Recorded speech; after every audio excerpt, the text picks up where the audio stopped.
Uh, Thank you all for joining me. This is part 4 of our lecture series, not part 3, sorry. Part 4 of our lecture series. And we're going to talk about the receiver operating characteristic curve today, ROC curve. Before that, I want to briefly go back to yesterday's class,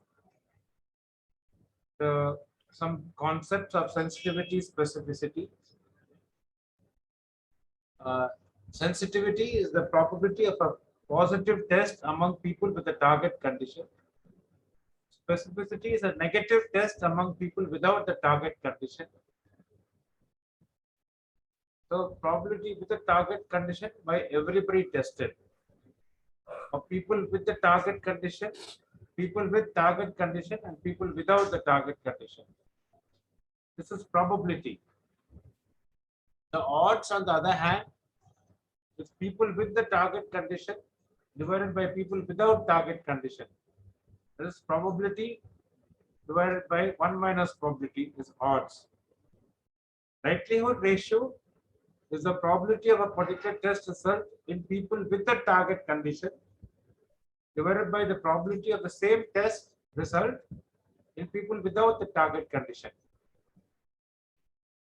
The second recap, the example is probability among 100 people tested, 20 people have the target condition. Therefore, probability is 20 by 100. If the probability is 20 by 100, then 20 people have the target condition, 80 do not. Thus, the odds is 20 by 80 or 1 by 4 or 0.25. Likelihood ratio measures how much the odds of the target condition change with the test result. Just remember that pre-test odds multiplied by likelihood ratio equals post-test odds. That's a Bayesian equation. If pre-test odds is 1 by 4, the probability is 20%, and likelihood ratio for a test is 6. Then the post-test odds is 1 by 4, pre-test odds, into 6, which is a likelihood ratio, and the post-test odds is 6 by 4 or 1.5. This means that for every 6 persons with the target condition, there are 4 people without the target condition. You can express this post-test odds of 1.5 as a probability. Post-test probability becomes 6 by 10 or 60%. This is the way we do the Bayesian calculation. So suppose there is 3 people with the target condition and 1 without the target condition. The risk or probability is 3 out of 4, 0.75, whereas the odds is 3 out of 1, which is 3. So there's a difference in the way risk and odds are presented.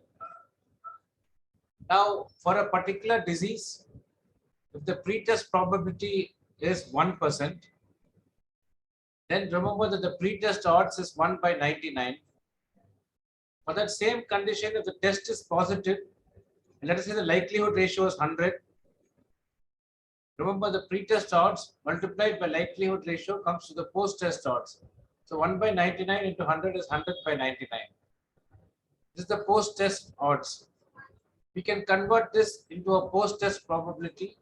This 100 by 99 becomes 100 by 199, which is roughly 50%. So pre-test probability of 1% became post-test probability of 50%. This is how one uses a Fagan's nomogram, or if you want to calculate it mathematically, this is how one does it mathematically by yourself. Now, I told you that different pre-test probability can affect the post-test probability, and different likelihood ratios can affect the post-test probability. If the pre-test probability is 10% and the post-test, okay, if pre-test probability equal test 10%, then post-test probability is 1 if the likelihood ratio is 0.1. And you can see that as the likelihood ratio changes, then the post-test probability changes. This is for pre-test probability of 10%, post-test probability changes this much. If the pre-test probability is 80%, with these likelihood ratios, the post-test probability changes this much. So this likelihood ratio for the test is this much, but just changing the pre-test probability from 10 to 80%, the post-test probability changes, for example, from 1 to 29%. So this is the effect of changing pre-test probability and different likelihood ratios on the post-test probabilities. This is just, I thought I'll give a recap of yesterday's classes. Today we're going to do about ROC curve, how to construct ROC curve, choosing an ideal cutoff, and comparing two tests. Now, an ideal gold standard test is usually yes or no. That's in a dichotomous test. The gold standard is usually yes or no. The new test or the index test, what to do if the index test is continuous? The index or the new test is not yes or no. Usual practice is to determine some sort of cutoff value and say that above this the index test is positive, below this the index test is negative. The ROC tries to improve upon this current standard of care.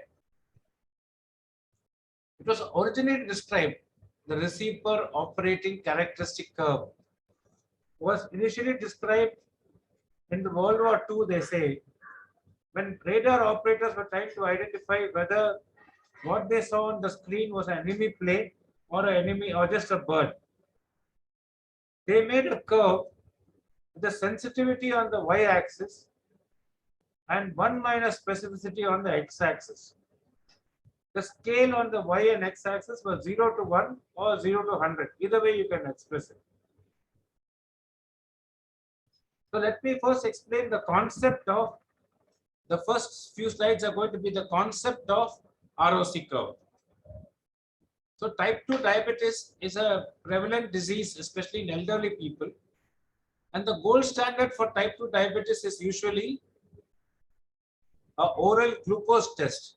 You make the person drink 50 ml or 100 ml of a glucose solution, and you check the blood sugar at beginning, at 30 minutes, at 1 hour, 1.5 hours, and 2 hours.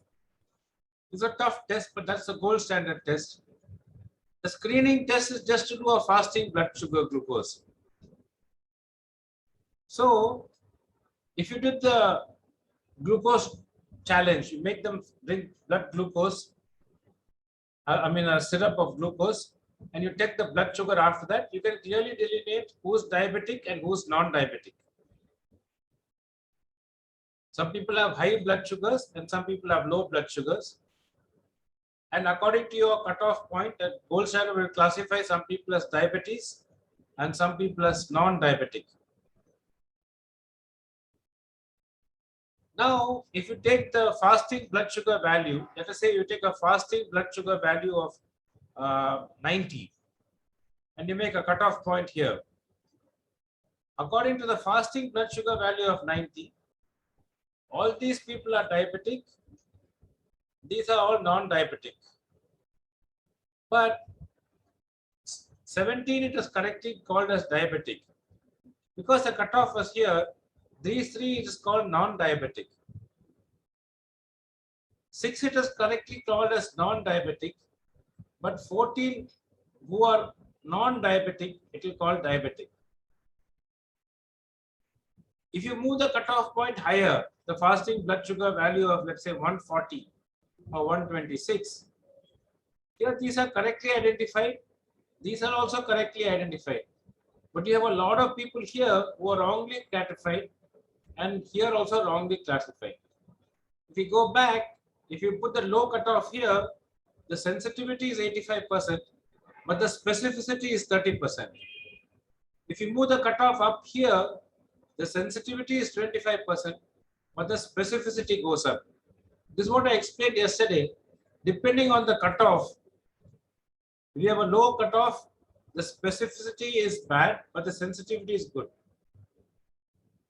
If you have a high cutoff, the sensitivity goes down, but the specificity goes up. So you can see that for different cutoff points, sensitivity and specificity vary. Now in real life, there is no line separating people with diabetes and no diabetes. People are all mixed up. So there is no particular line saying these are the diabetic. People are just people. And some have diabetes, some have no diabetes.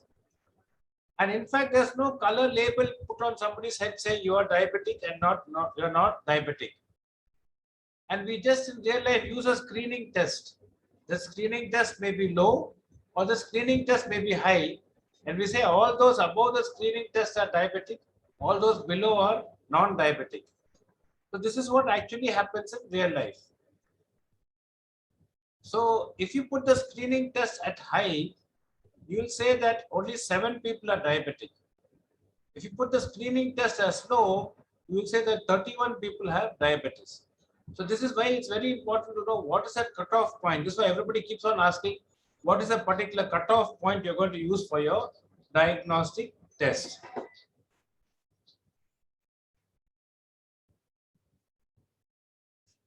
Now, this is the blood sugar value for those people with disease.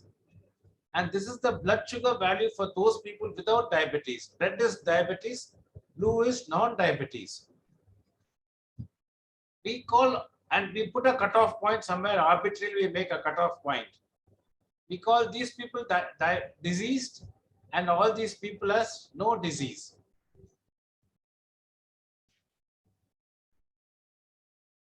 Sorry, these are called diseased and these are called no disease. So these are the truly positive with disease based on your cutoff point. Because this is the cutoff point here, remember that these people here in the blue area, they also have disease. These people in the red have no disease, but some of them happen to go beyond your cutoff point here. So these areas here are problematic areas.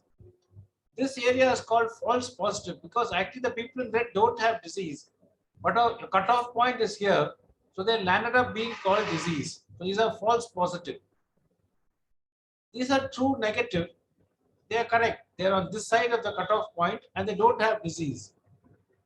But you see these people here, they are on this side of the cutoff point. So you say no disease, but they're actually part of the blue line. They actually have disease. So they're called false negative. Now you may say, who asked you to put the cutoff point here? Why not we move the cutoff point here? Or why not we move the cutoff point this side? So if we move the cutoff point this side, this area becomes less. But this area, the false positive becomes less, but the false negative becomes more. So we can keep on moving it this side. In fact, even we can move the cutoff point here. So we'll have none of this, but we'll have all of these being wrong. We can even move the cutoff point the other way. As we start moving the cutoff point this way, this error becomes less, but this error becomes more. So you see, there is a trade-off between moving your cutoff points to the right or to the left. The number of false positive and the false negative gets traded off. The false positive is also called 1 minus specificity. And the true positives are also the reflection of sensitivity. So 0 to 100, and this is called the ROC curve, receiver operating characteristic curve. It shows on the x-axis 1 minus specificity, which is also the false positive rate, starting from 0 to 100. Remember the specificity, if you want to know, it will be 0 here and 100 here. We are showing the reverse here. True positive rate, 0 is here, 100 is here. So for every single cutoff point, let us say this is one cutoff point. For that particular cutoff point, we map its false positive rate and its sensitivity. So for every cutoff point, we get a series of cutoff of points on this particular curve. As you can see, I just go back a little bit and show you again. See, the cutoff points is also moving on this graph here. And as you keep moving the cutoff points, you get a curve like this on the receiver operating characteristic curve, and you join it together. This curve represents the cutoff points of sensitivity and specificity for different cutoff points. So I hope that's clear. At each of the cutoff points which you chose, there will be a pair of sensitivity and specificity. Rather, one minus specificity, and we're just making a curve out of that. An ideal curve, remember that this has got 100% sensitivity, and this has got 0, 1 minus specificity, or rather 100% specificity. So the ideal curve is something which comes very close to this point. It must be a flat line here and a flat line here. This is an ideal curve, an ideal ROC curve, high true positive rate and low false positive rate. This is a terrible curve. It has got a low true positive rate and high false positive rate. A curve which hugs the median or the diagonal is a curve which is useless. Neither it helps you to rule in people with disease, nor does it help you to rule out people with disease. Generally, there's a concept that points on the curve which are closer to this upper point here, which is closer to 100% sensitivity and 100% specificity, are good points on the curve. Points on the curve which are closer to this diagonal point or parallel to this diagonal point have no value. So this is how a typical actual ROC curve in real life is published. The publication is given from this 1996 publication of the prostate specific antigen values, which are continuous values, and the outcome is prostate cancer by biopsy. So you can see that for the cutoff points 1, 2, 3, 4, the sensitivity was high. For the cutoff points 14, 13, all these points, the specificity is high. So you can see how this curve is done. This diagonal line represents the line of no use. These are points with high sensitivity. These are points with high specificity. If you remember what I told you earlier, sensitive test, if negative, can rule out disease. So these points effectively rule out prostate cancer. Sensitive test. Specific points, if positive, can rule in disease. So these people probably have prostate cancer. We can also calculate the likelihood ratio from ROC curve. Likelihood ratio is sensitivity divided by 1 minus specificity. So you have, let us say, a point on this curve, sensitivity 50. This is 1 minus specificity automatically. So you can get likelihood ratios also directly from the curve. Now there are two questionnaires for people to know whether they have alcohol addiction. One is called the MAST questionnaire. Another one is a CAGE questionnaire. And you have an expert who tells you this person is alcoholic or not. So you can compare these continuous tests versus the expert or the reference standard saying alcoholism, yes or no. You can see the CAGE questionnaire points are in red, whereas the MAST questionnaire points are in blue. And clearly, this is to show you that the point which is closer to this upper extreme is always better. And the curve, which this is, remember, 100 and this is 100. So the area of this whole square is 100 or 1 centimeter square. Any curve which is closer to this side will have an area under the curve closer to 1. So the CAGE red one is likely to be closer to the area under 1 centimeter rather than the blue curve. So we can use the ROC curve to compare two tests as well. Now, just to show you this concept, I'll just show it from this side. Who determines which is the ideal cutoff point? Remember that each point represents one sensitivity and one specificity or 1 minus specificity. How do you determine the ideal cutoff point? If you choose a cutoff point, it's here, or if you move this way, you're increasing sensitivity. If you move the cutoff point this way, you're increasing specificity. So then you must go back to think, what do I want to do with my test? A highly sensitive test will help me to rule out disease. And if my task is to rule out disease, I'll move the cutoff point this side.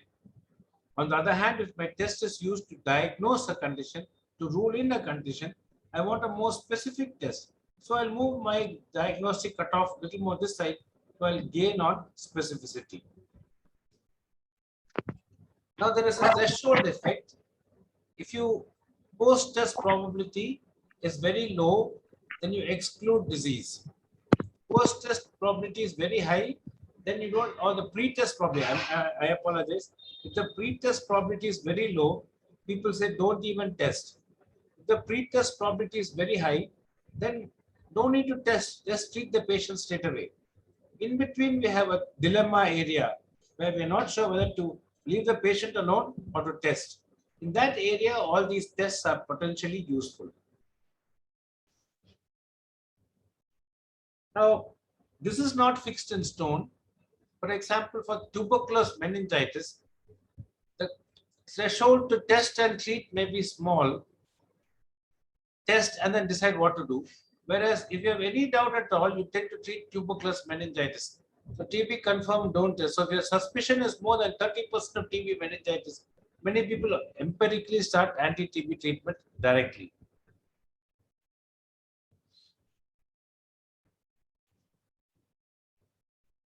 So how do you decide whether we should be more sensitive or more specific?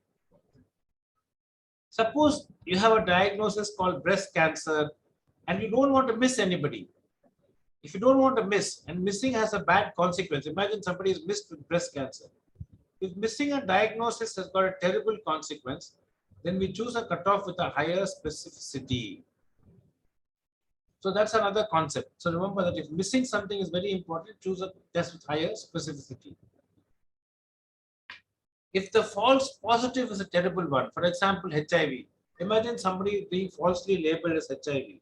If the false positive is a terrible choice for somebody with test disease, with a test positive, then you choose something with a high sensitivity. Because a high sensitivity, remember, highly sensitive test, negative, you can rule out disease.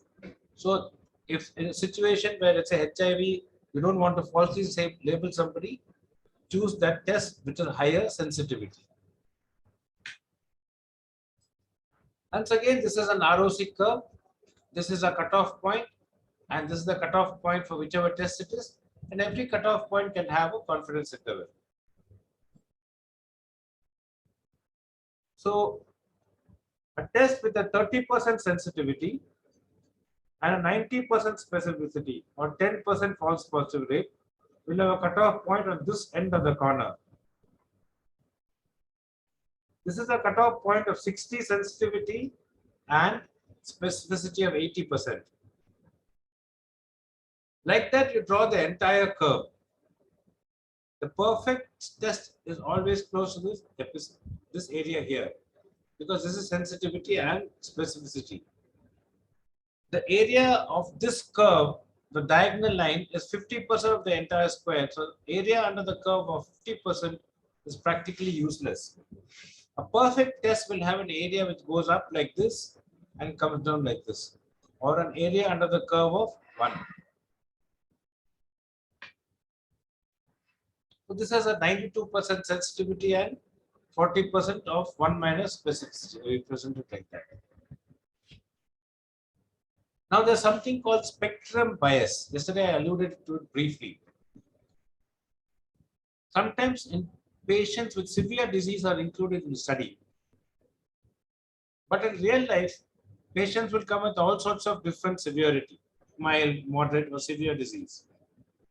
So imagine you're doing a test, CEA or carcinoembryonic antigen, to diagnose colorectal cancer in patients. So that's the test. The test is yes or no, and that's the gold standard is yes or no.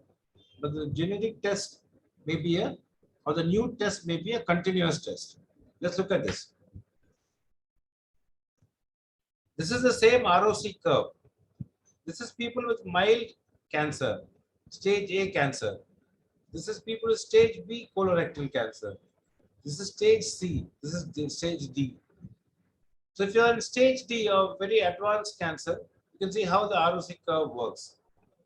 If you have mild disease or just moderate or minimal disease, then this line will apply for you.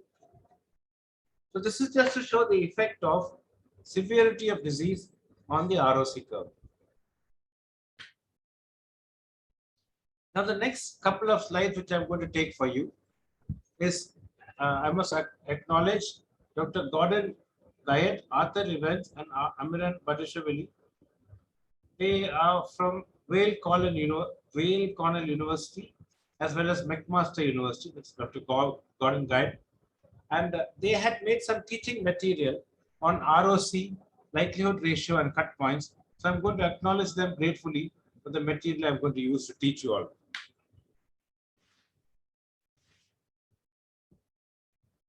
Okay, just read this case scenario slowly. I'll give you 30 seconds.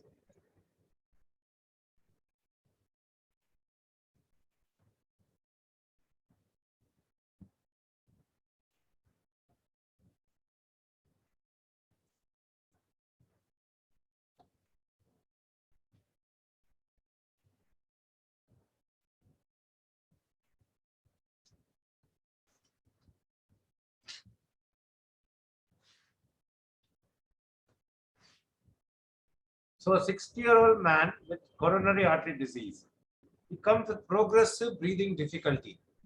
On examination, he looks like he has heart failure. The chest X-ray also looks like he has got heart failure. There is a test for heart failure, which is called the brain natriuretic peptide, and the value is 90. The normal is less than 100. So now what do you say? Do you say, oh, my clinical diagnosis is wrong, I must look for something else? Or do you say, no, the clinical diagnosis is right, the test is wrong, so I'm going to treat him anyway? Or do you treat him anyway and also look for other causes? So we get a confusion. Now, there is a publication on BNP in heart failure. Now, for a BNP value more than 100, which is a cutoff point which this clinical experience gives, sensitivity of 90%, specificity of 73%, positive predictive value of 75%, and a negative predictive value of 90%. Now, how can we use this decision, this information to affect our decision making? Okay. So the probability of heart failure is the pretest probability, which is your clinical experience. So as a doctor, I would feel that this patient has a 90% probability of heart failure. So then you do some tests, and the brain natriuretic peptide value comes to 90. And you get this information from the journals while searching. How do you interpret these results?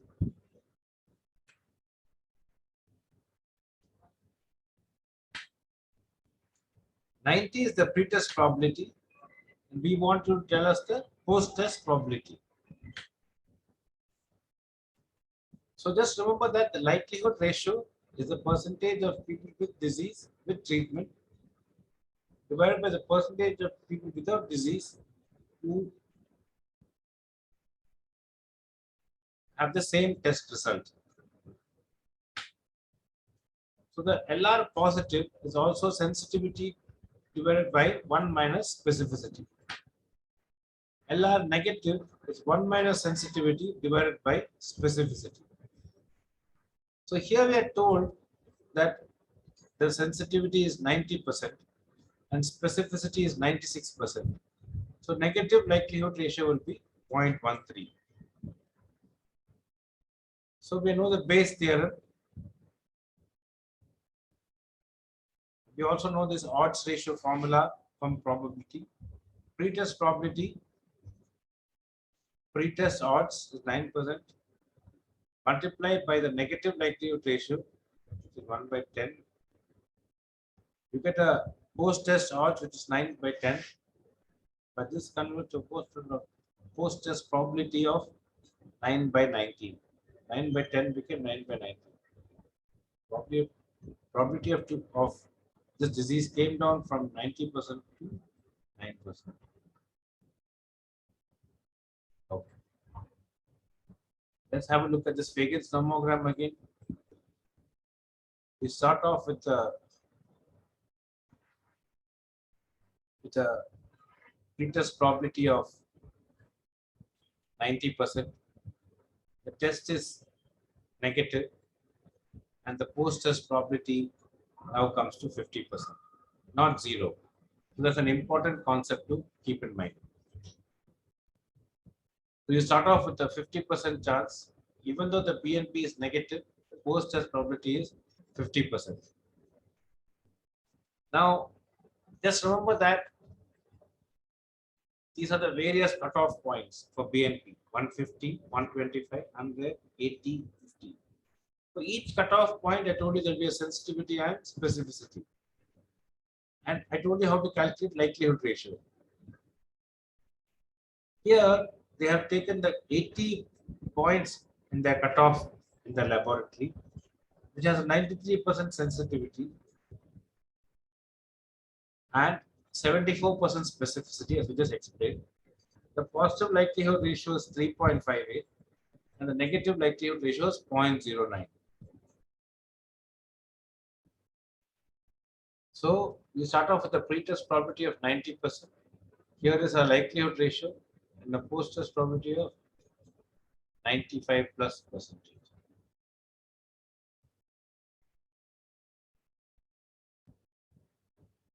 So which of these cutoff points, I just wanted to start thinking when I look at it, which of these cutoff points would have been ideal?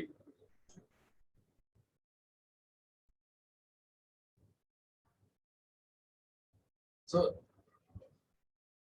just remember that changing the cutoff points changes the outcomes. If we choose 100, should we interpret a BNP value of 110 and a BNP value of 2000, 25,000 the same way? So just remember this table here. If we say the cutoff is 100, is 125 positive, is 10,000 positive, is 100,000 positive? Are they all meaning the same thing? Similarly, we choose 80, all values before that will be counted as negative.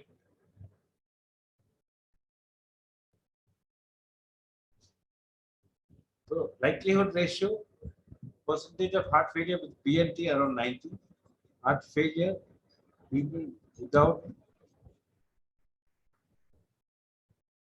BNP around 90. This is the table which I showed you earlier.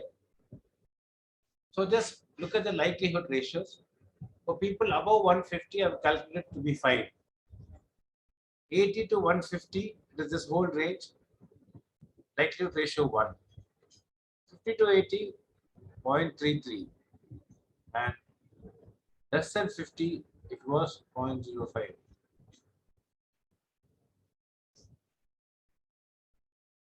So we have 90% pretest probability, likelihood ratio of 1, post-test probability is 90. Both are the same.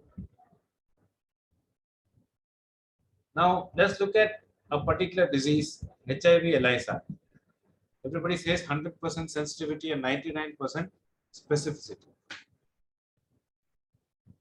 For the likelihood ratio of a positive is the prevalence of percentage of HIV positive with ELISA, and the likelihood ratio of a negative HIV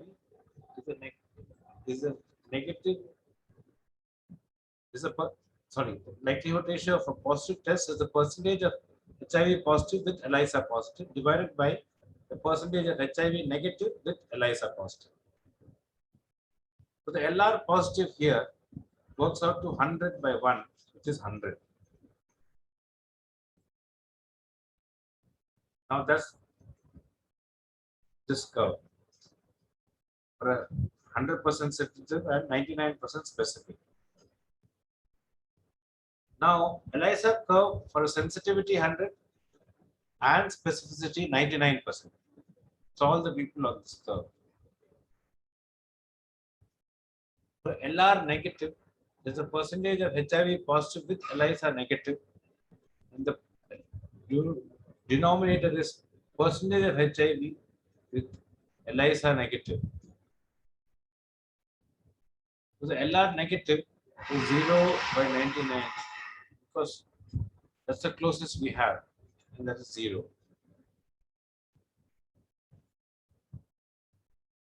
Now I want to introduce another concept of positive values, negative values, and intermediate values. Just to recall, all the people on this red area of the bar of the ROC curve, and I want to tell you the likelihood ratio LR positive, percentage of people with disease with the test positive.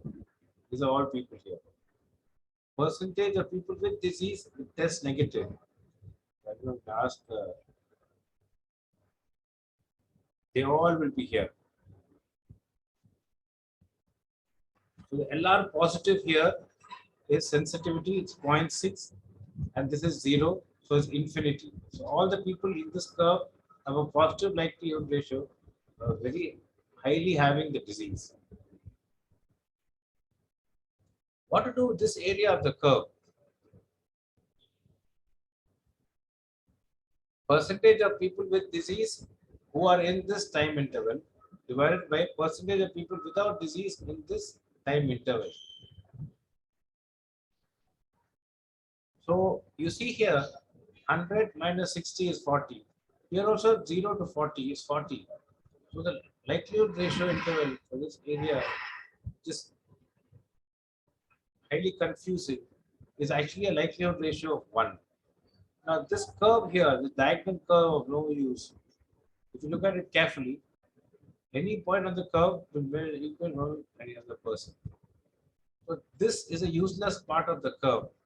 And this parallel section of the curve is also useless because the likelihood ratio is equal to 1. Remember that like the pre-test odds into likelihood ratio is equal to post-test odds. If the likelihood ratio is 1, then the pre-test odds and the post-test odds will remain the same. So results along this parallel line here, which are parallel to this line here, are called indeterminate results.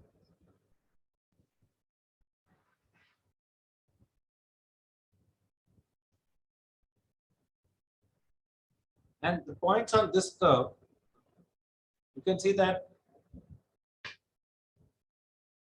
1 minus specificity is starts from 0.6 all the way to 0. And the numerator, unfortunately, is 0%. So 0 divided by any number is 0. So likelihood ratio of values from 0 to 99, the likelihood ratio is 0. Likelihood ratio of values from 100 to 499, the likelihood ratio is calculated as 1. And more than 500 is infinity values. So this is an important concept to keep in mind, that the area which is parallel to this curve is usually useless. So that's an important idea which you must understand. Now, there's something called forcing dichotomy. If you remember this previous slide,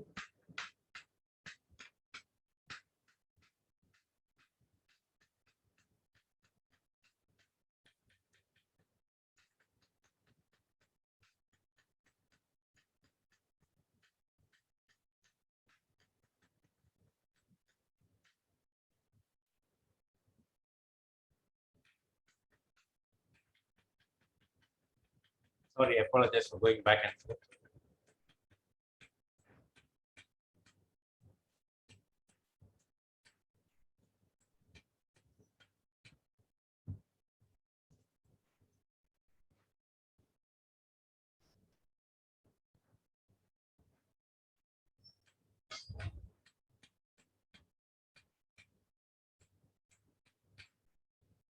Okay. I was hoping to show you the curve with the different cutoff points, but I just explained 0, 100, 500. The midpoint of this curve was a point 300. Now, when we force a dichotomy and put a cutoff point of 300 there, we say that all these people have a negative test result. That means all these people are negative, whereas all these people are positive. That's what usually happens when we force a dichotomy in a continuous test and say the negative and positive. Now, the people with a value less than 300, this is 20% above here. This area is 20%. And this area up to here is 80. So the likelihood ratio of this slope, this area of the slope is 0.25. Whereas the likelihood ratio of this area of the curve, remember, this is 80%, and you divide it by roughly 20%, likelihood ratio is 4.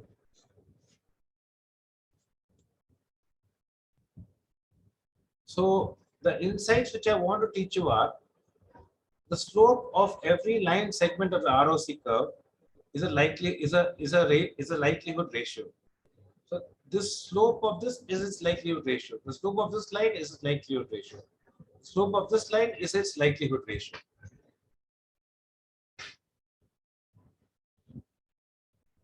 So we can combine results that have similar slopes. So for example, all the points on this curve have the same slope.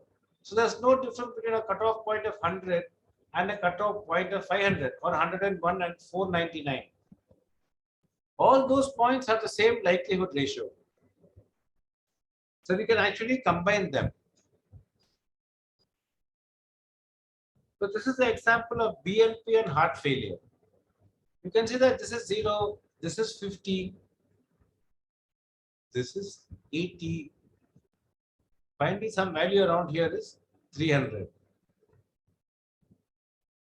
So now remember that I told you there's a diagonal line somewhere here. There's an imaginary diagonal line across your screen here. A diagonal line. This is a line of no value. So you can see that one large segment of line has actually got a negative, has a exactly same slope as the negative value in the middle. So the likelihood ratio of all these points is actually 1. It's actually useless in differentiating this particular condition. But if you go by the rule of thumb, people will say which point is closest to this area, which is 100% sensitive, and 1 minus specificity or 100% specificity is wrong. Because this area here, if you draw a diagonal line down, will cut the point here. And you'll say that, oh, maybe a value between 100 and 125, maybe 112 is a very good, excellent test for BNP. We'll call all these as no disease and all those people below the cutoff as disease. What will happen? Actually, the likelihood ratio of any point on this curve is no use. So in effect, you can't use that particular series of values to differentiate heart failure from no heart failure.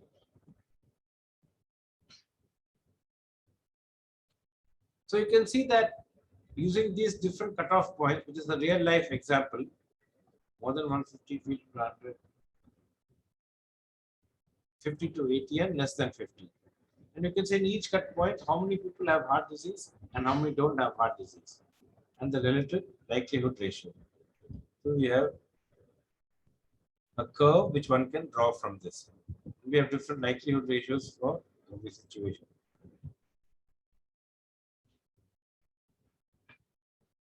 So this is highly sensitive troponin assay, and they try to use it for diagnosing myocardial infarction in the emergency department. Is that okay? If we dichotomize people at the 99th percentile, that is 34 milligram picogram per ml,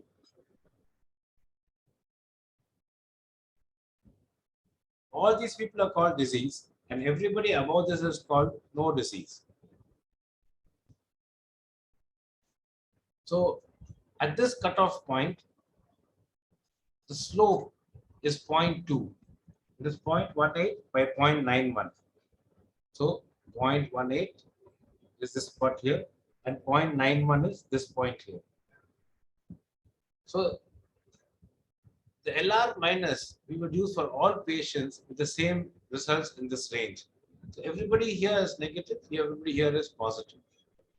But our patient has got a value of less than 34 picogram per ml. So we have the same pretest probability. The odds of MI would decrease 2/10 of its pretest value if we use the test. The pretest probability of 30%, post-test probability of acute MI of 8%. The value is still high to reassure the patient and his children he will never have an MI. So let's inspect this ROC curve. Dichotomizing values at the 99th percentile, 34 milligram, waste so much information. The portion of the slope, a portion of the ROC curve has a slope near zero. That's exactly on where 34 is sitting. It's 50%, at least 60% of the horizontal axis. Likelihood ratio for those test results should be close to zero, which would essentially rule out acute MI. So you can see that if you have a cutoff point between here and here, it's highly sensitive. All those cutoff points effectively rule out MI. And we should say points between here and here, we can't be sure. Whereas here and here, oh, sure. This is rule in disease. This is rule out disease. Here you are not very sure. Suppose we dichotomize at point A. Then you see all these people are called no disease. But we are only sure about these points. So all this will waste some data and wrongly label everybody as no disease. Yes, of course, this is very good to pick up disease. So this is how one begins to start interpreting or looking at an ROC curve. So this could be one cutoff point, this could be one cutoff point, this could be one cutoff point.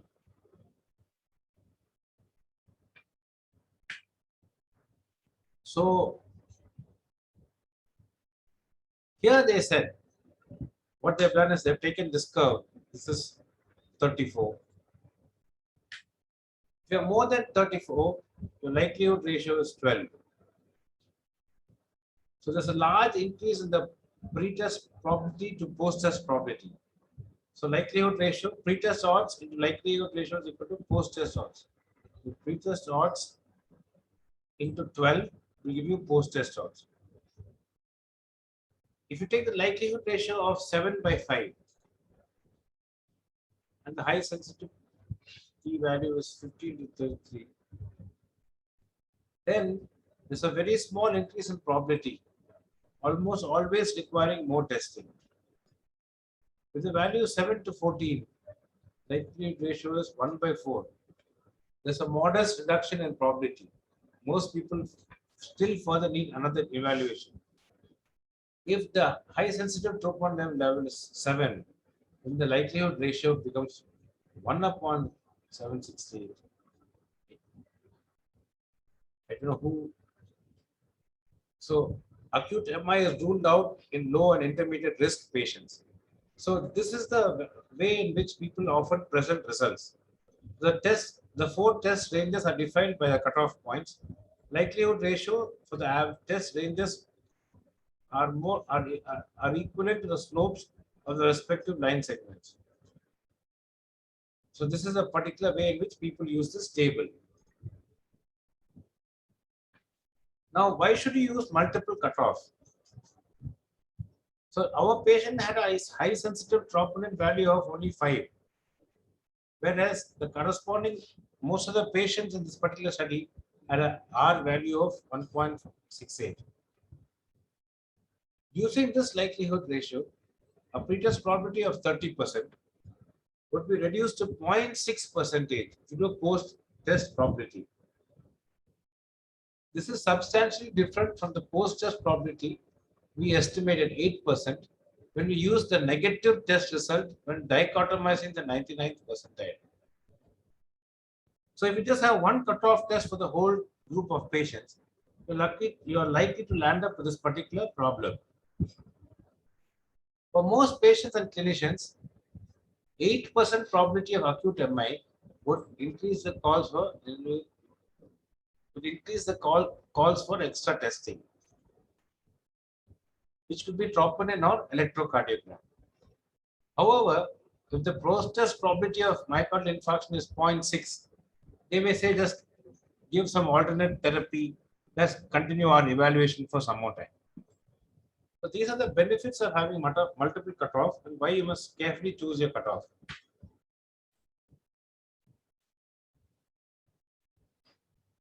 So this is a particular study taken from the 1992 publication by Dr. Gordon Guyatt et al.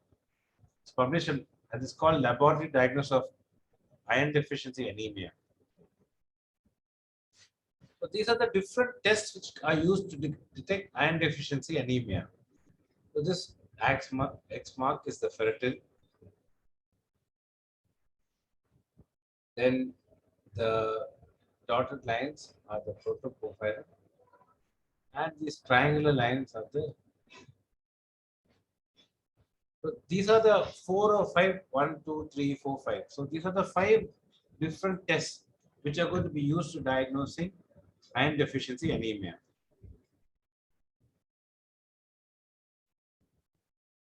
So you can see from this what I explained from the area under the curve. This whole square is 1 square centimeters. What would be your guess as to the area under the curve for this curve? I guess it would be, let's say, 90%. Oh, then what about this one? So this particular test, this is the protoporphyrin. It's not as good as the serum ferritin. Whereas this RDW is terrible. It's almost close to the diagonal line. So based on this multiple tests for the same disease, we come up with the idea that mean cell volume, sorry, not mean cell volume, that the serum ferritin will be the best test. And we should not be using the red cell distribution width, because in fact we get mean cell volume. Now, exact likelihood ratio and values. So we can plot a graph of serum ferritin values and likelihood ratio values. So you can say that there are 2 groups of patients.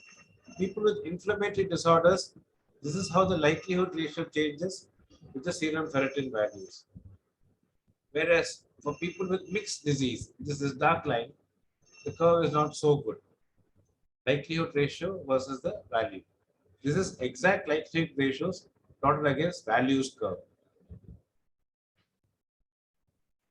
So,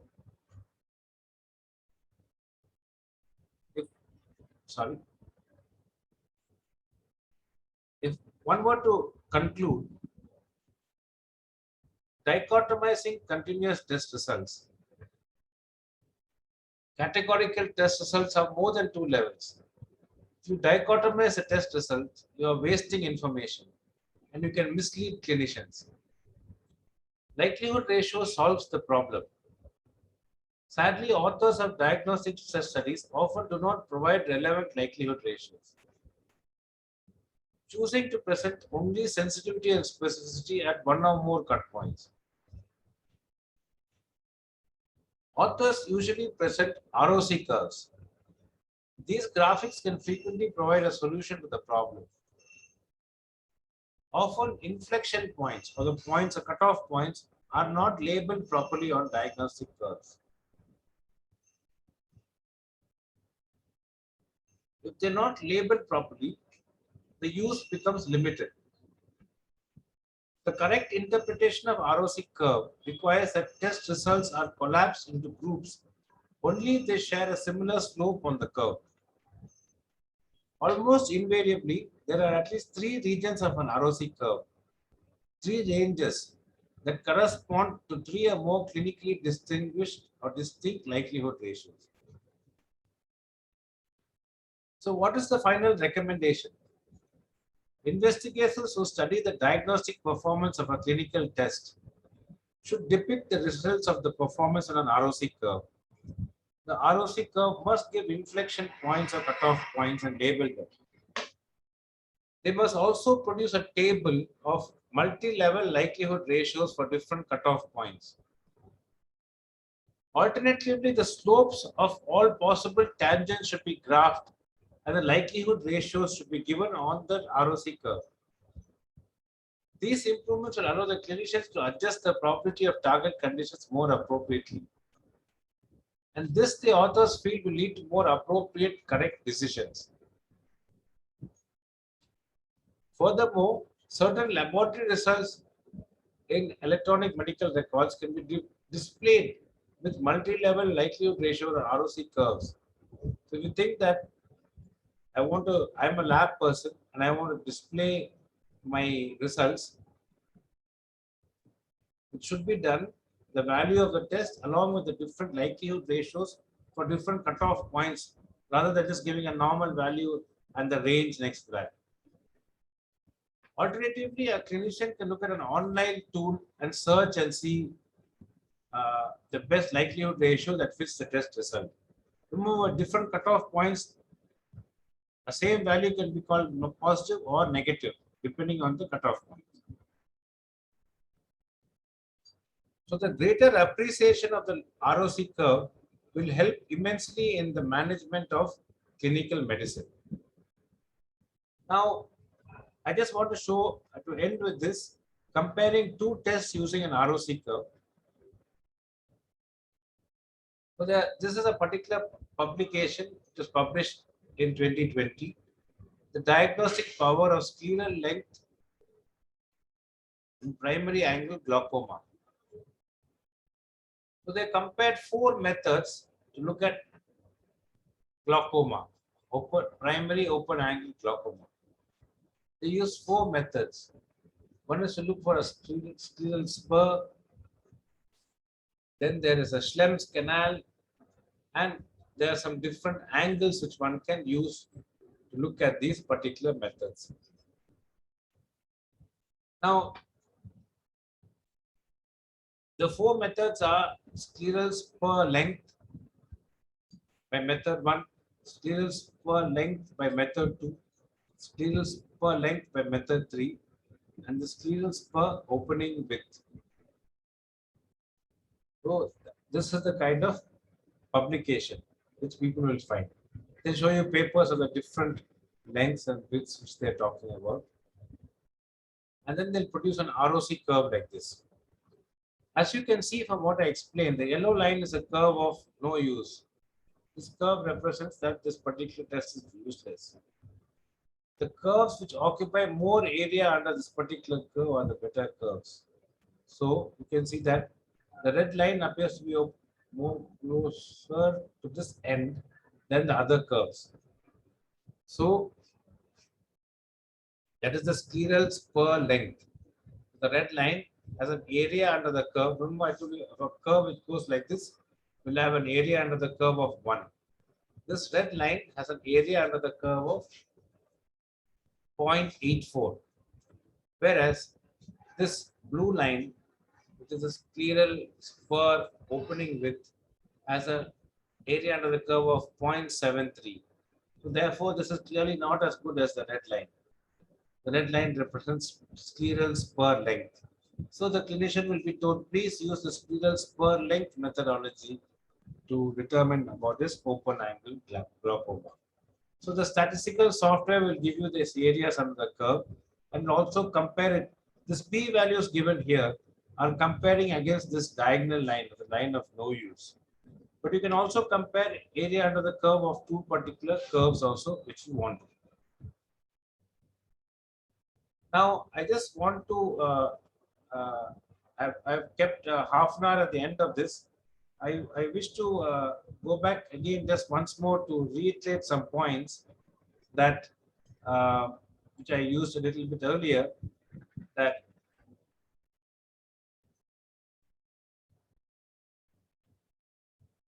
these are easy ways in which to interpret ROC curves.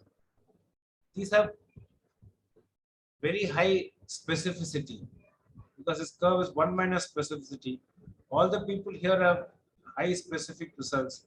Highly specific results, if positive, can rule in disease. This part of the curve is highly sensitive, 100% sensitivity. So all the people on this part of the curve, 100% sensitive, highly sensitive, rule out disease. So these values correspond to people without disease. And these people in between here have a slope looking very much like this line, have indeterminate results. So you may find some cutoff points chosen here. How do you choose cutoff points here? Yesterday I told you something called Uden index, the sensitivity per specificity -1. So that point which has got that highest Uden index is chosen. And it's usually the point which is closest to this diagonal line here. But actually, most often that's an indeterminate result. All the points on this curve, because they tend to have a slope equal to this area.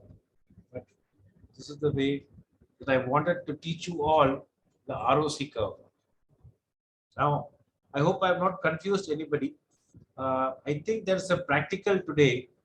The time now is 5:34. So maybe I will take 5 minutes for questions.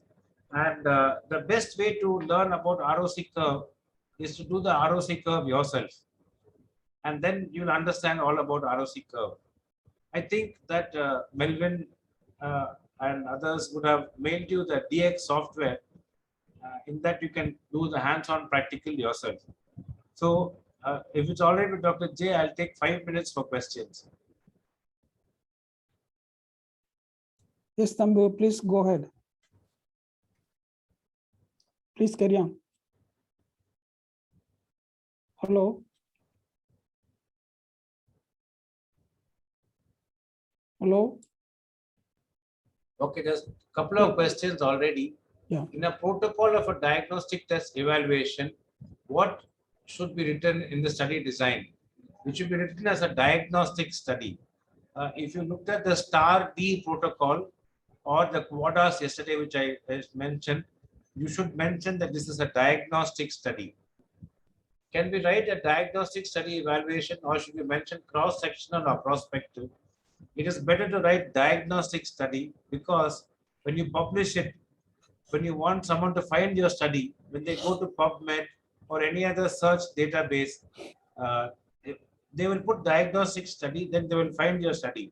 If you put cross-sectional study or prospective study, then nobody will find your study. So my recommendation is, in your title, please use the word diagnostic study.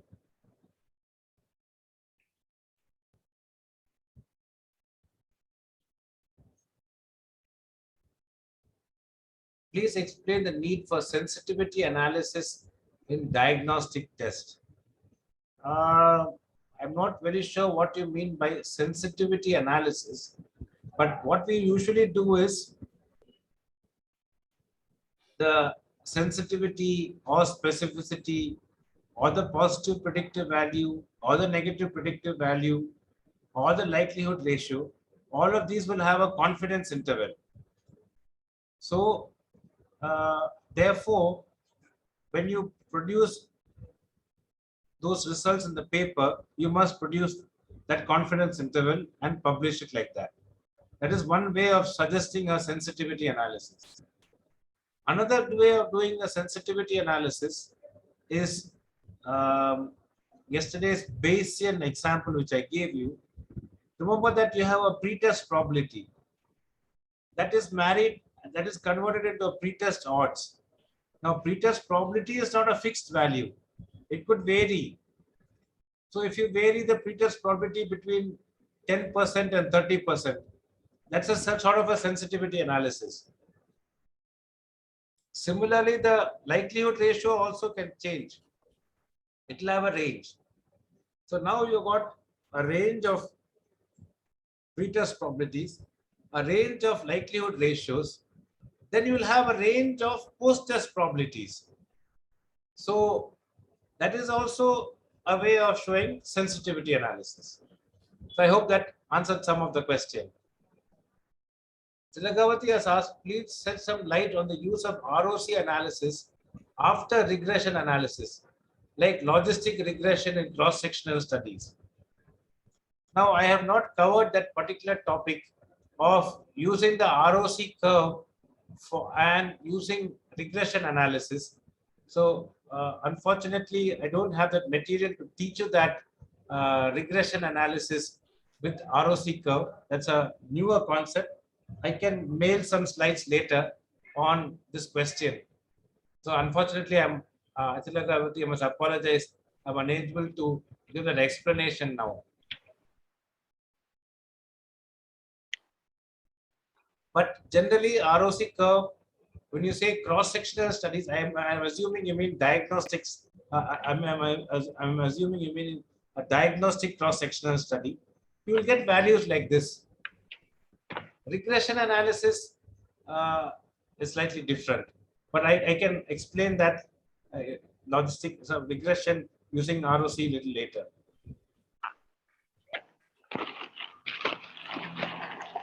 Jagannath asks, is it ideal to give likelihood ratios along with sensitivity specificity? Yes, absolutely. You must give likelihood ratios because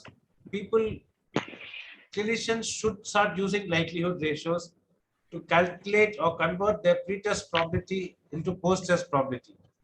They often use the wrong way. Oh, highly sensitive test, it's positive, I use it. Or even worse than that, every positive test is disease, every negative test is not disease.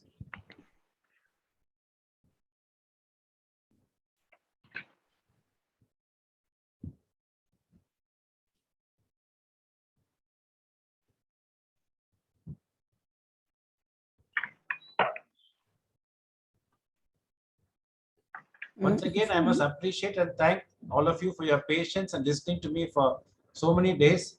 I have a droning voice and I hope I didn't put many of you to sleep. So I just would like to, these slides which I've taken, I must again appreciate and thank these three people who have taught us. I don't know where the slides went off now.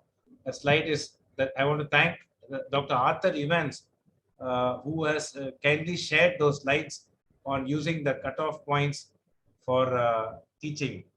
So I would like to thank him personally also for those slides which I've used to teach all of you. Dr. Jesa, shall I end now? Yes, Thambu. Now we will carry on with the practical. Thank you very much. This is a nice presentation.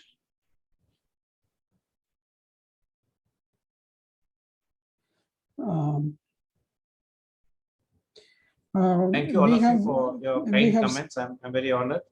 I hope you learned something. And if you have any doubts, please you can check with Dr. J. Jay, sir, you have yeah, we have sent out the software to everybody. Hope you have loaded the software. Now we are going to go into the practical straight away. There is a handout given to you. It starts from K by K table, kappa statistics, weighted kappa statistics. Shall I stop my share, sir? Oh. Yeah. Oh. Okay, thank you. Sir, I'll take leave, sir. Yeah, please. Any questions that? Yeah. All right, sir. Okay. Thank you very much. Okay. Now this will be handled by Malavika now. Malavika, please take over and demonstrate, show the practical problem as one part of the screen and the software another part of the screen, and do the demo. Good evening all. Straight away we are going to do the practical sessions. So first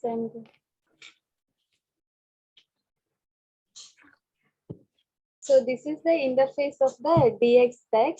So in here we have the lot of options like analysis, and then for validity the separate tab is available.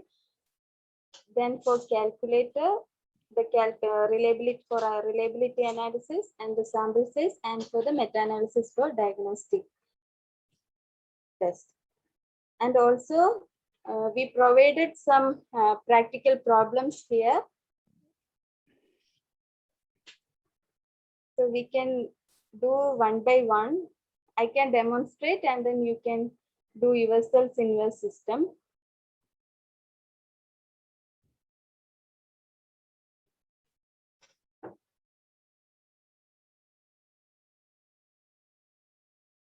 So the first question is about the kappa statistics. That is, the first is 2 clinicians assess the 292 patients in relation to the relevance of lateral shift according to a method of low back pain assessment.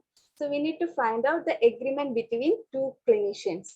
So we have provided one data set named as practical 1 kappa 2/2. So we need to open this data set first in our DX software. So for that, first we need to go to file. Then there is an option called open. You need to click the open. Then click on that 3 dots. So it will go and browse the data set. So you need to go where the data is saved. And you need to choose the first practical set, that is practical 1 kappa 2/2. So just click on the data set and click open. Then next we need to choose the corresponding sheet, in which sheet your data is there. So once the sheet selected, you can able to see the data by clicking view data. So it will take some 2 to 3 seconds. So this is the data for clinician 1 and clinician 2. The one of the limitations while importing the Excel data into DX text is the data should not have any missing values. If the data have any missing values, we cannot import the Excel sheet into our diagnostic software. So if you have the missing data, missing values in your data, you can exclude that particular observation. Then you need to go for the further analysis. And also the Excel file should be in the format doc. Madam, can you repeat from starting from how to open the file? Yeah, sure. So first we need to click on file, then click open. Then there will be an option called select file. So at the end, there will be a 3 dot. You can click on that dot. And you need to choose your data set from which folder you saved. Then click on that particular data. So this data is in .xls format. If the data is in other format, it will not take. So you should save the data into .xls. Then choose your sheet, in which sheet your data are saved. Then click on view data. Then you are able to see the data in the display window. Now we are going to do the agreement analysis. So we have the raw data and we are going to do click reliability and click on kappa 2/2 table, because this is in the 2 level data. So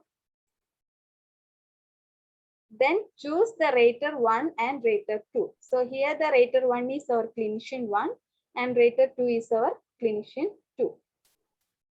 Then click calculate. So it will provide the 2/2 table here, and also it will provide the kappa statistics, the kappa agreement, which is 67.4%, along with the bias index, PABAC, and also the proportion of observed agreement, expected agreement, and the p-value. So for this data, the kappa agreement is 67.4% with a 95% confidence interval, that is 52.4 to 82.3%. So this is how, if we have a raw data to do the kappa agreement. Now we can, I think everyone can follow me. Now we are going to do the next question, the practical 2. So the question 2 is, suppose if we have a data like table format, that means if we don't have the raw data, how we can find out the agreement between Yeah, there is two a vectors? question there, Malavika. What is PUBAC? Prevalence suggested, bias suggested, kappa. Prevalence suggested, bias suggested, kappa is called PUBAC. Okay, carry on. So if we have the data like this, how we can go for the analysis? So for that, there is a tab called calculator here. So click on the calculator, and our data is not in the 2x2 format. Our data is in like 4x4. So we need to click on the 4x4 like K by K, and we need to mention our data dimension. So here it is 4x4 table, like 4 columns and 4 rows. So we need to first mention the dimension as 4. Then click OK. So we will have the cells with the means 16 cells we have. Then we need to enter the values. So the first value I'm entering as a row wise. Then first is 38. Then second row is 5. Second column 0, 1, 33, 11, 3, 0, then 10, 14, 5, 6, 3, 7, 3, 10. So once you entered the data, you can simply click the calculate tab and you will get the corresponding kappa statistics. So here the kappa statistics is 20%. So this is the way we can do the kappa statistics by using the raw data. That is first I demonstrated. And if we have the data in the table format, we can use this calculator function and we can find out the kappa statistic. Now we can move to next question. That is for the weighted kappa. So the first is the psychiatric diagnosis of 30 patients provided by the different sets of 6 raters and the diagnosis with the different levels. So we need to find out the agreement between these raters. So the data set is given in the name as practical to weighted kappa. So as we did first question, the similar way we need to follow to import the data set. So the first, go to file, then open and choose it. Malavika, there is one question now, whether we can do PUBAC for 4x4 table. Yes, sorry. Pardon? No, it cannot be done. So it is meant for 2x2 table. Okay. No, sorry. Please go ahead.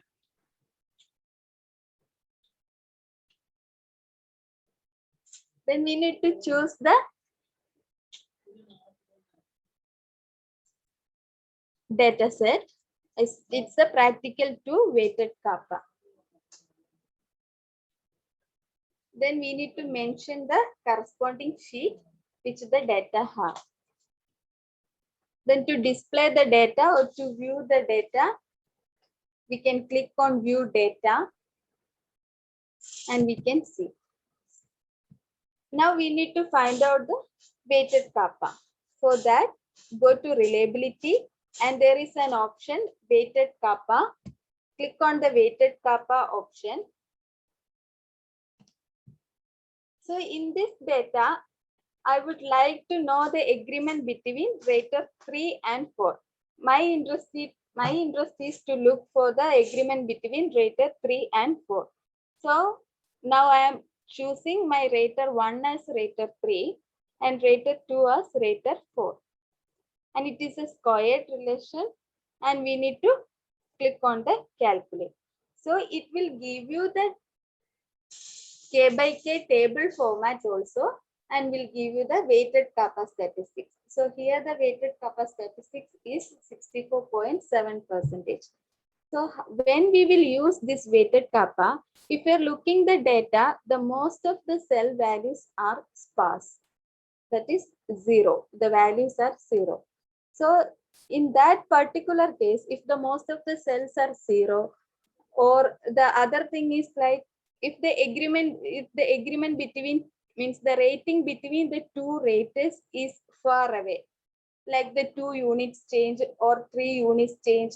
So if it is a big concerns in your data or in your analysis, you can go for the weighted kappa statistics, because it will give the more weightage to the diagonal values.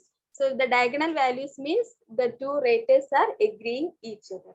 So it will give the more weightage to the diagonal values, and it will give the less weightage for other cells, and it will calculate the kappa statistics. So otherwise, if you are doing the kappa statistics means without giving the weightage and calculating simple kappa statistics, sometimes it will overestimate the agreement value.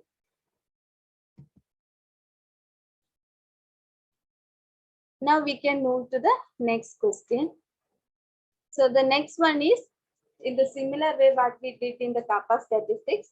Instead of the raw data, if we have the table format values, how we can enter the data and go for the weighted kappa agreement.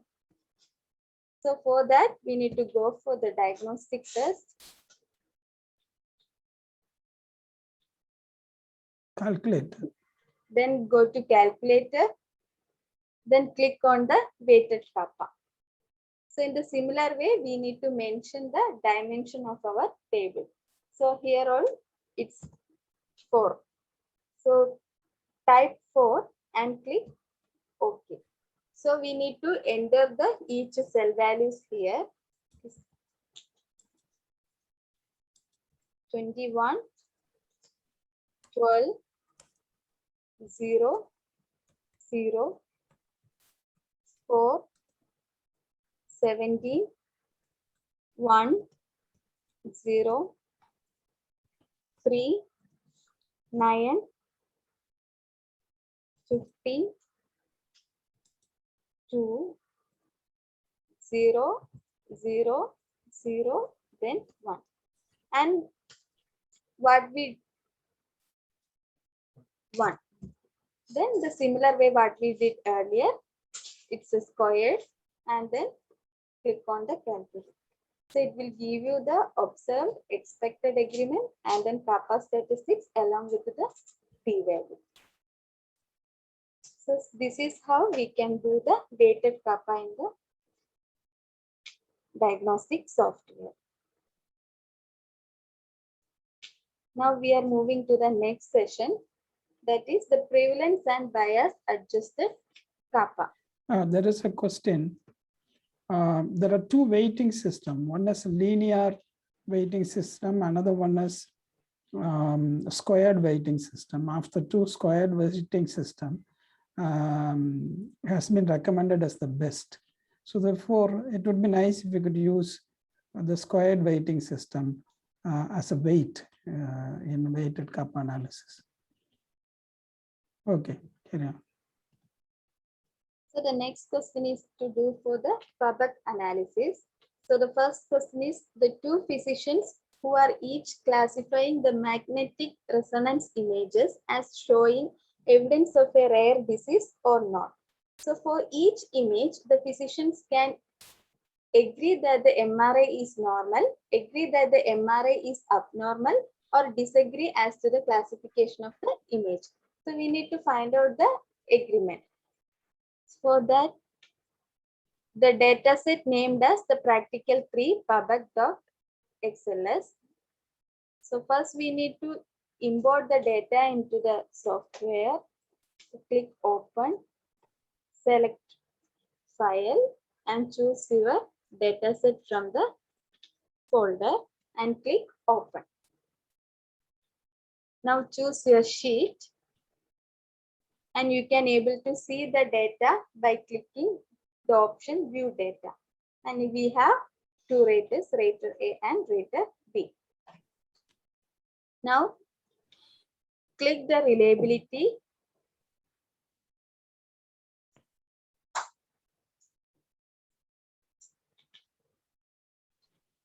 Then kappa 2/2. Then we can choose the rater 1 as rater A, rater 2 as rater B, and click calculate. Now we can see the kappa here, the kappa agreement is only 42.6%, while the PUBAC is showing 77%.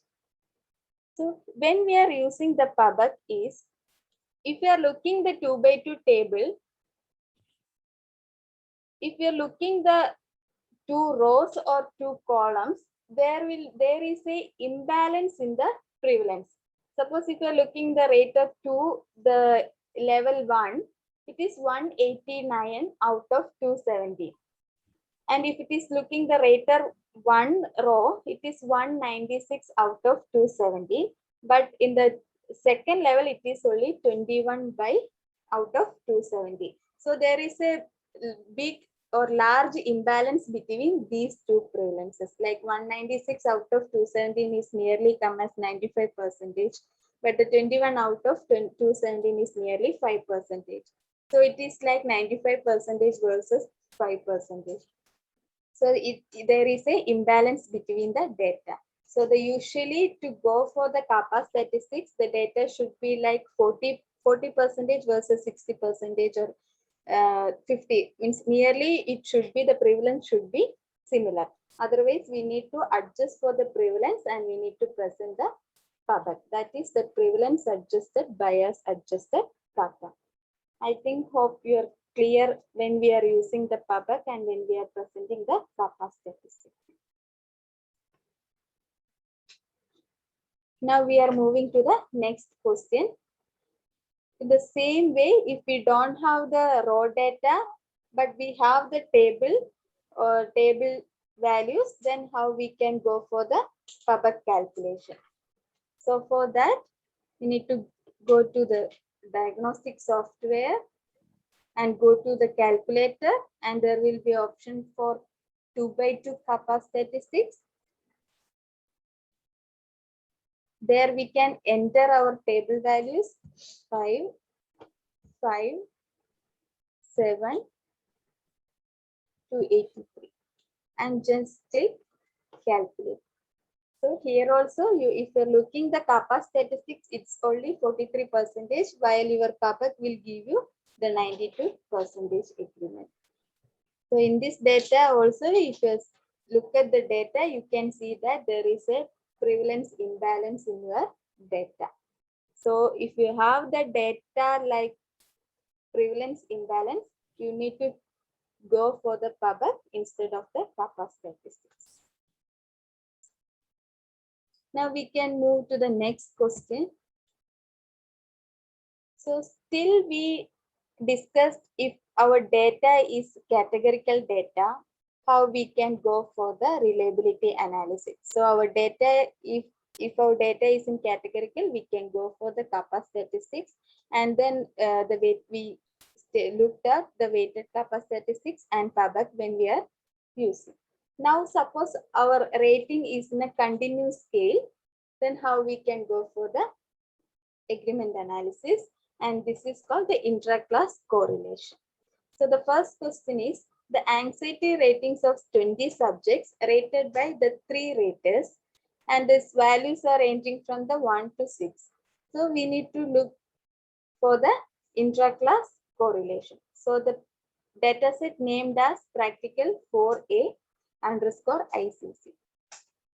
So the first step, we need to import the data set into our diagnostic software. For that, file open, then select the file from our folder, practical 4A _ ICC, and click open and choose the corresponding sheet. where the data saved and click the view data to see the data. Now we need to go for the ICC. So go to reliability, then ICC, choose the two raters. So suppose my interest is to look at the intra-class correlation between the rater 1 and rater 2. I need to choose the first as the rater 1 and the second as the rater 2. Then just click calculate. So it will give the ICC 48.5%. Always we will take the average measures to represent the ICC. So here the ICC is 48.5% with the 95% confidence interval. Also it's presented the p-value is 0.075. And if you are looking the right side, you can able to see the Bland-Altman plot. So in the Bland-Altman plot, the x-axis will be the average of the ratings of rater 1 and rater 2. And then y-axis will be is the difference between the rater 1 and rater 2. So it will give both ICC and the Bland-Altman plot. Suppose if you want the main advantage there is a question about what is single measure and average measure. Single measure is the one which, if you have a gold standard well defined, then you have to bring in the gold standard to the x-axis.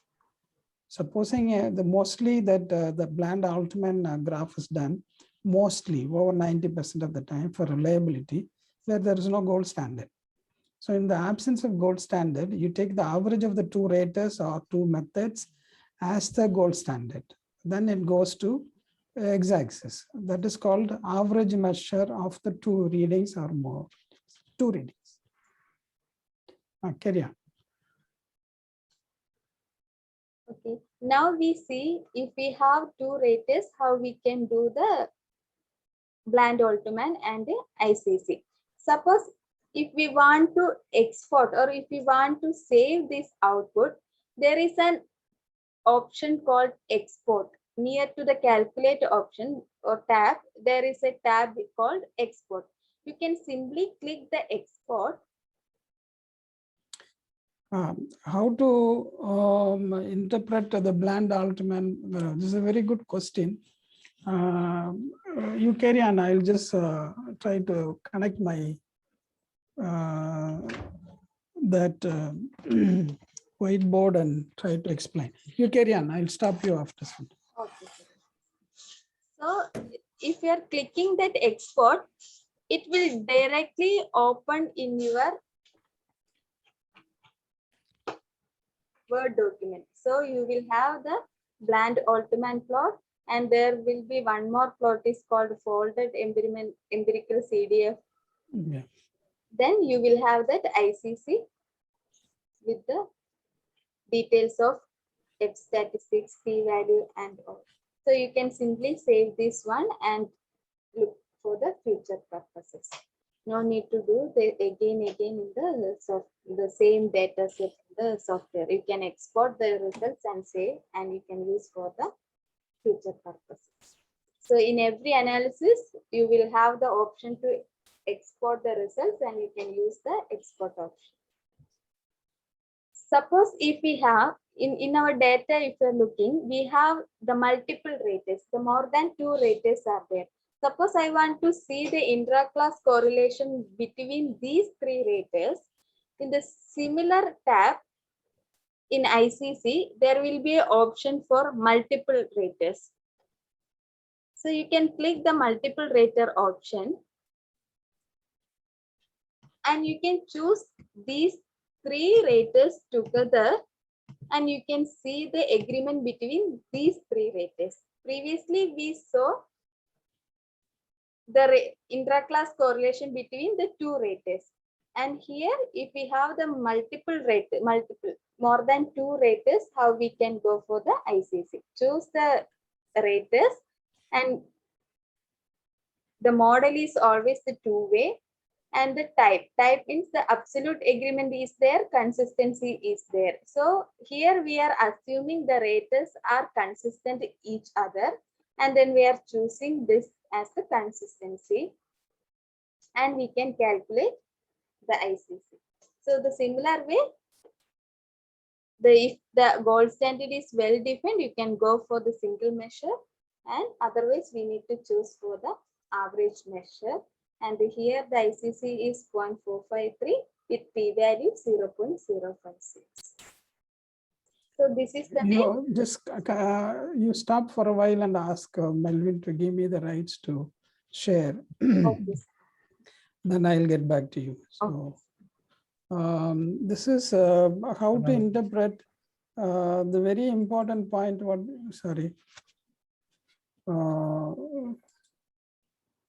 Can you see my whiteboard? Yes, sir. Yes, we can. Okay.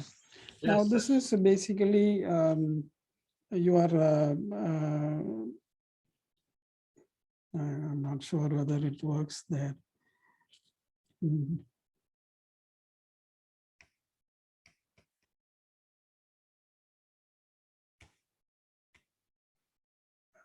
This is not working now. So, yeah, it writes works now.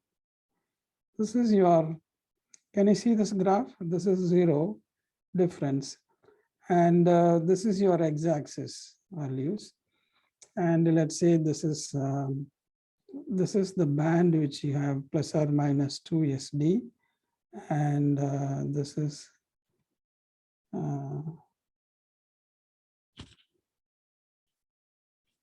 your, let's say 2 SD, 2 SD of the difference, 2 SD of minus 2 SD. What we said that what your eyes should look for, this is the average x-axis is average of the two measures. That serves as a gold standard now in the absence of any gold standard. This is the difference. Difference comes on the y-axis.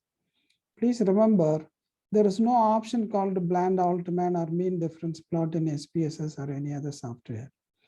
So you have to define the difference between the two methods and take the average of the two methods and do a scatter plot. That will give you this plot. Now, if, say for an example, this is the low values of the measurement, this is the high values of the measurements. If the two instruments or two methods are unbiased, or the agreement is good, then there are small differences. That small differences could be evenly scattered over the range of all values. This is the standard graph. What does it mean? Whether the value is smaller, the scale of the value is smaller, scale of the value is very high, irrespective of the scale, the difference is equally distributed. This is the kind of graph which we wanted to have. So now, on the other hand, what could happen? So this is what can happen. I don't know, I got stuck with this one. Where is my eraser? Deepen, do you see eraser here? So, okay, so this is, so your, this thing is interfering with me, okay. Let me make it smaller. Okay, this is fine. So this is, so what you do is, say for an example here, I'll just erase this part. Now you see here, there are points where you see that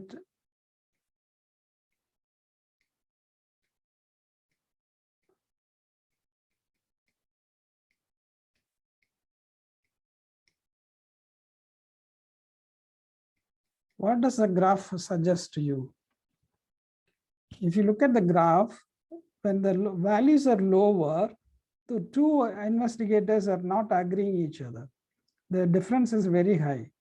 Similarly, when the values are very high, there is a difference. What does it suggest? That, however, in the middle range of the scale, there is a good agreement between the two investigators or two methods.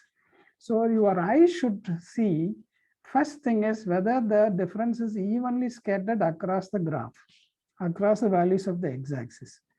And see, is that kind of pattern going on, either the lower side or the higher side of the scale, the agreement is varying very much. Then this is not a good agreement. That is what you need to look at and decide whether you wanted to say it's a good graph or not so good graph and so on. Is that okay? Hello? Okay. Any questions? Fine, sir. Thank you. Thank you so much. So this is, so Malavika, you carry on. Okay. I'll stop sharing. Okay. So, okay.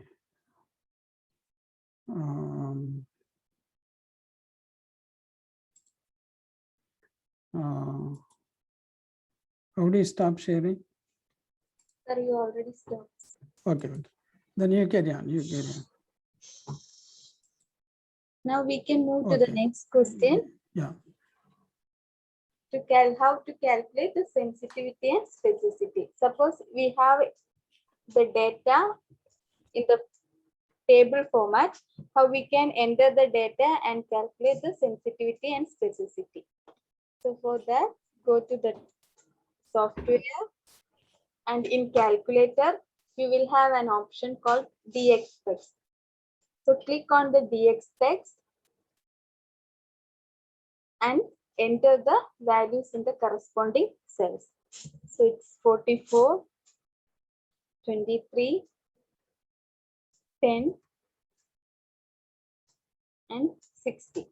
Then simply click the calculate and it will give you the sensitivity, specificity, and then positive, negative, predictive values and likelihood ratio. And also you can see the Uden index values here. So this is the way we can do the or calculate the sensitivity and specificity for the given table data. Suppose if your data is in raw data, then we need to do by clicking the validity option, click on the DX text. Before that, we need to import the data. So for that, go to File, click Open, and choose your data set from your folder.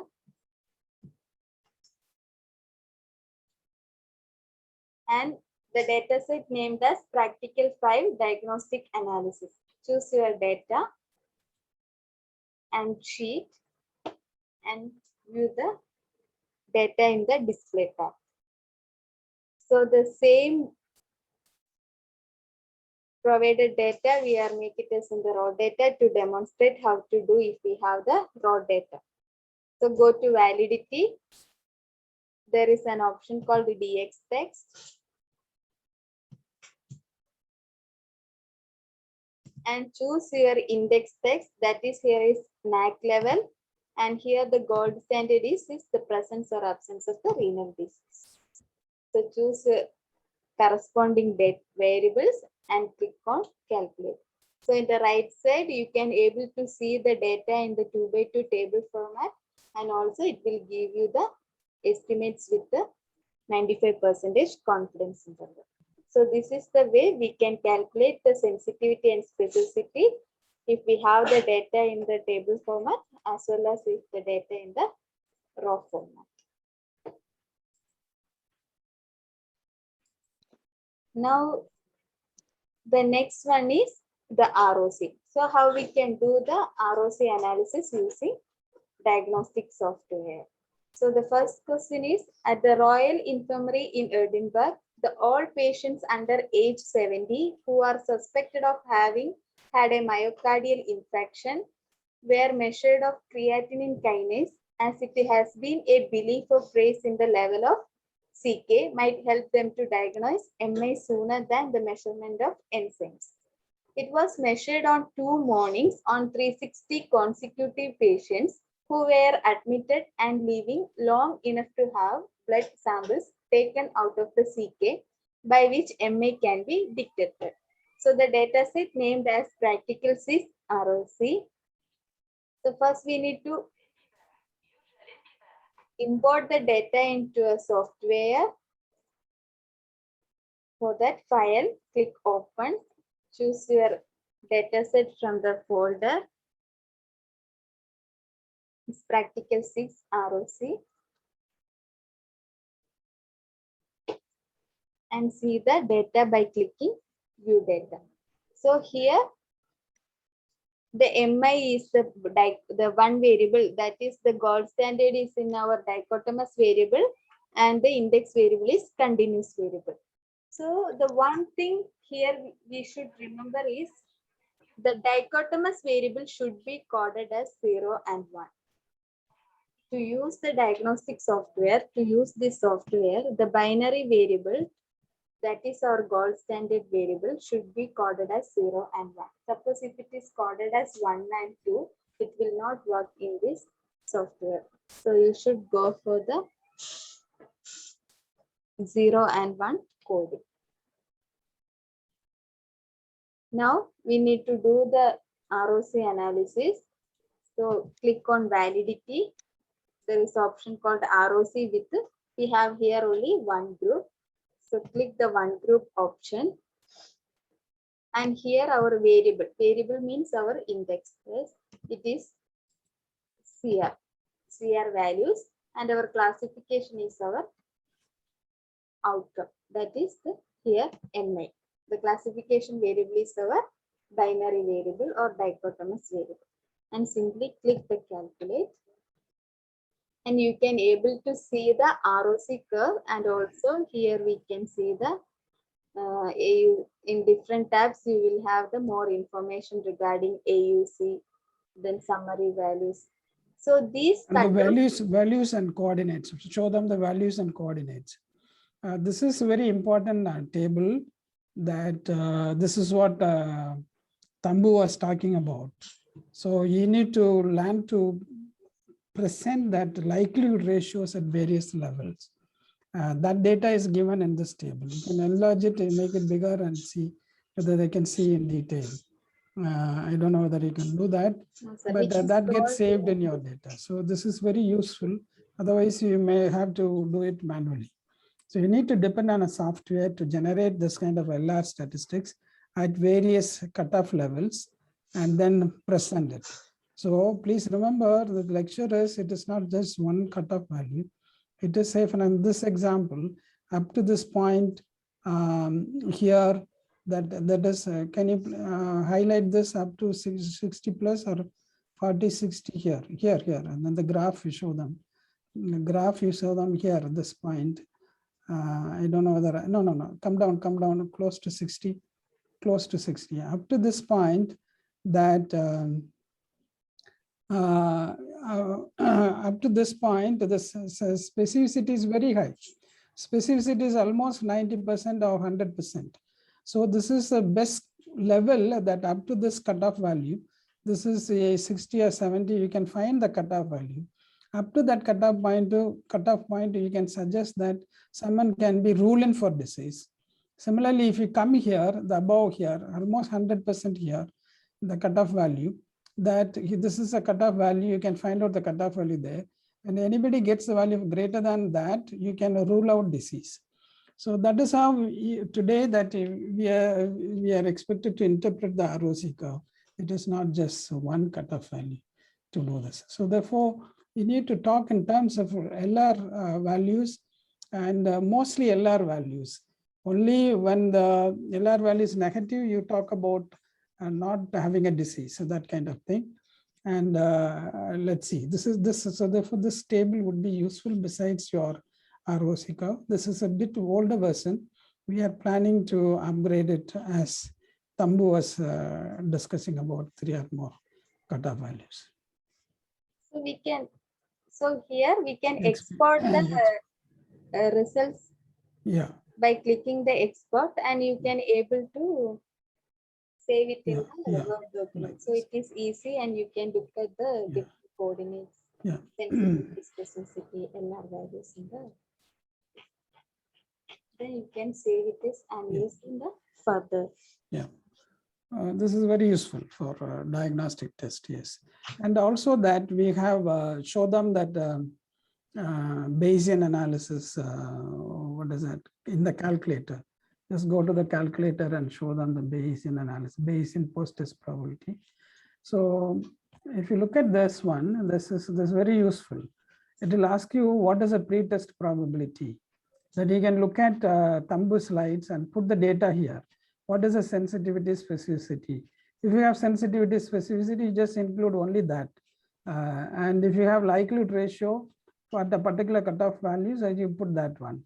Then calculate. So you have, so it calculates likelihood ratio based on sensitivity specificity.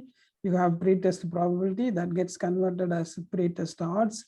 And you have sensitivity specificity likelihood ratio and gives you the post-test probability, post-test odds and post-test probability with the 95% confidence interval. Let us put some values. So for an example, you put 5% as the pre-test probability, and here sensitivity is 80%, this is specificity is 90%. Calculate and see. So you see what is the post-test probability of disease is 29%. Or 30%. So the gain is from 5% to you reach to 30% as a probability of getting disease. That is an advantage of doing a test. So it has to, you have to have a gain in probability after having done the test. That is how we need to interpret it. So please remember, there's a big concept behind this Bayesian probability because every hospital, the prevalence of baseline OPD prevalence changes. Therefore, you should incorporate it. Whenever you read a paper which sensitivity and specificity, you should ask the question, what is the base probability in that hospital? What is the base probability in your hospital? And convert it to your hospital. It would be a good thing. You know, it will not calculate, calculating, is there any reason? It is not calculating, you know, LR, there are two ways of inputting the data. One is that you give, if you know a sensitivity specificity, you just give only sensitivity specificity. If you have LR values, you just give only LR values. Don't try to give both. Okay. Okay. This is so that is, please go through the slides and do some calculation by yourself. That will be useful to understand this concept. Okay. So the last exercise is, if we have the multiple ROC, then how we can compare the ROC. Yeah. So for that, the data is given in the name as practical 7 ROC comparison. So we need to first import the data into the software. So go to File, click Open, and then you need to choose your data from the folder. That is the practical 7 ROC comparison. So just choose and select your corresponding sheet of the data, and you can see the data by displaying it. So here we have different biomarkers like X100B, NDKA, WFNS, and we have the outcome variable called classification variable. Now go to validity, and in ROC option, there will be an option called comparison. You can click the comparison and you can choose the variables to compare the ROC. So here I'm choosing the NDKA, S100B, and WFNS for the comparison, and I am taking the classification variable. Here it is outcome, and just click calculate. Okay. Then you can able to see the multiple ROCs in one graph, and also you can able to see the cutoffs along with the sensitivity and specificity. And here in the AUC tab, if you are looking, you can able to see the area under the curve of the 3 biomarkers. Suppose if we need to compare the AUCs, there will be a tab called comparison. You can click the comparison tab and you can see how much the AUC differences is there between each biomarkers and whether it is statistically significant or not. That also you can see with the p-value. So here if you're looking that NDK versus WFN is giving the higher AUC differences with the p-value 0.005. That means this AUC difference is very highly statistically significant. So this is the way we can do the multiple ROC comparison. I think hope everyone understood, at Yeah. least understood how to use this diagnostic software.